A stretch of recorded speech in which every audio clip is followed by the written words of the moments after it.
On en parlait en début de semaine, les blessés gilets jaunes sont-ils fichés par le personnel hospitalier? Eh bien, selon le Canard enchaîné, la réponse est oui.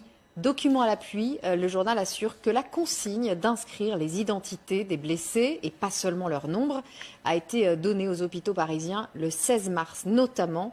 Gérald, vous nous en aviez parlé, hein, vous l'aviez constaté, vous samedi, vous étiez de garde à l'hôpital. J'étais de garde, encore une fois, c'est pas politique, mais c'est juste déontologique. Quand j'ai l'administrateur de garde, un directeur, un administratif qui me demande de ficher, c'est-à-dire de rentrer dans un fichier les identités gilets jaunes, je dis non, parce que ce soit gilet jaune, que ce soit couleur de peau, que ce soit discrimination raciale, sexuelle, etc., c'est anti-déontologique. Alors, quand je l'ai tweeté, ça a beaucoup buzzé, etc.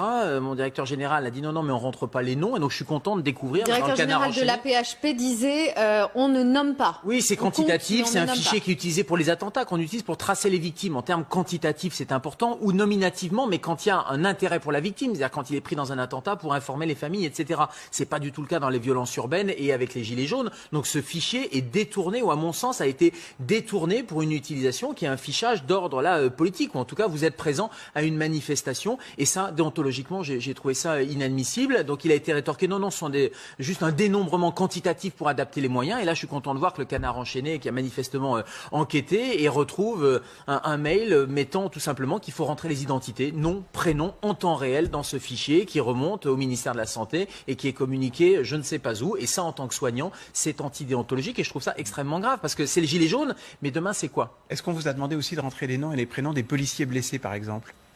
Alors non, parce qu'il se trouve que les policiers blessés ne sont pas amenés dans les mêmes hôpitaux. D'accord. Donc ça fait que ce fichage, il est clairement un fichage gilet jaune. Alors c'est pas que dans mon hôpital, hein, puisque manifestement c'est toute l'assistance publique hôpitaux de Paris, c'est tous les hôpitaux. Mais il faudra qu'ils répondent et qu'ils s'expliquent. Et qu'ils fassent pénitence, si c'est vrai et confirmé.